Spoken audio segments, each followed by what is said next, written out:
It is heartbreaking to me to realize how many people hurt children on a daily basis, some without remorse or the ability to even fake an apology. When confronted by those children once they are fully grown adults, instead they look at the grown person who is actually just a scared hurt child wanting love and acceptance. They look at that child and lie. They downplay and they continue to crush that child without even thinking twice. That child who decided to face the truth head on. Their entire life had been a lie and they couldn't trust anything they were trained to believe. Realizing that he did not know what love was because all he knew was abuse. That person is my hero. He is so fucking brave, to face the wolves and tell them what there takes a strength you have. On top of that, working to break the unhealthy cycles passed along and trying to learn what the truth is. I can't imagine how terrible it feels to have your world flipped upside down and the people who mean the most to you because family all shun you for speaking up about the abuse you endured. But you're the problem because you are just sensitive and exaggerating. The disgusting words said in rage shouldn't still bother you. The trauma from jolting awake many times because cold water was thrown onto you. Why can't you just get over it? I mean, it's not like at age 36 it still causes you to awake in a panic if anyone walks into a room you are sleeping in. Being hit in the face regularly for laughing for being a kid. This child hated himself. He thought he was the problem. That if he wasn't there to upset those abusive parents then everyone would be happier. That breaks my heart to know, but not as they all think it's okay to lie and downplay what was done. He shut down the good parts of himself in a desperate need for acceptance and love. Love that he did not need to earn. Children don't need to earn love and they sure as hell don't need to respect people who mistreat and disrespect them. Religion is a great way to make sure these children accept all of this abuse and rarely come to terms with the fact that it is abuse. Convincing them that they are sinners who are responsible for what happened to Jesus on the cross.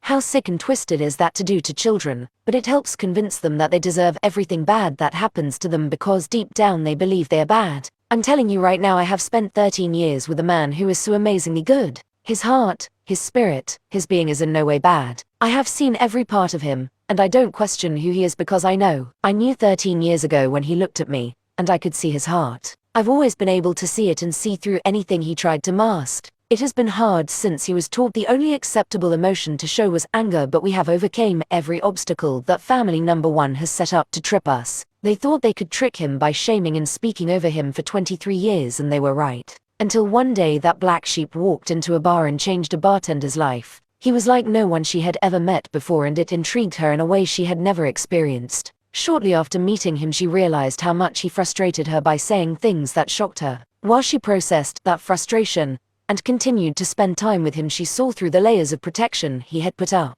Years of shame, guilt, and lies they had thrown upon him. And he eventually believed about himself. I saw through the words he said and the anger he showed, and I knew it wasn't about me even if directed at me. I saw the sweetest, most beautiful little boy in the world. And his good heart, his amazingly good heart. I knew then that I'd live anywhere with him, with that heart, with that boy. We could conquer the world. It hasn't been easy, but nothing that causes change in this world is.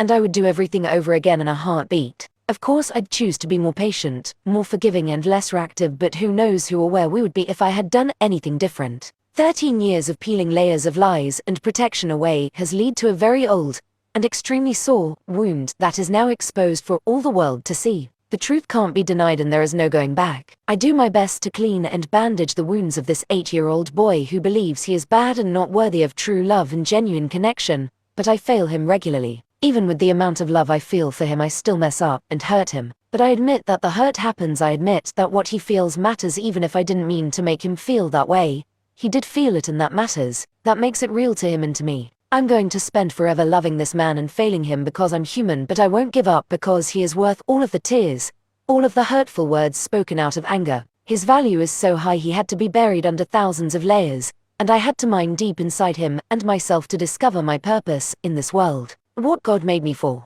Everything has a purpose and it's in an order that helps us discover how strong we really are and how the struggles in our lives actually form our calling in this world. I have experienced something few people in this world will ever experience. A passion, a drive, an unconditional love for another that can't be explained but also can't be denied. Most won't understand my choices and why I won't ever give up on loving him, and that's okay. In fact, I take that as a sign that I'm doing what I should, because change doesn't come from doing what everyone else does or what they all think you should do.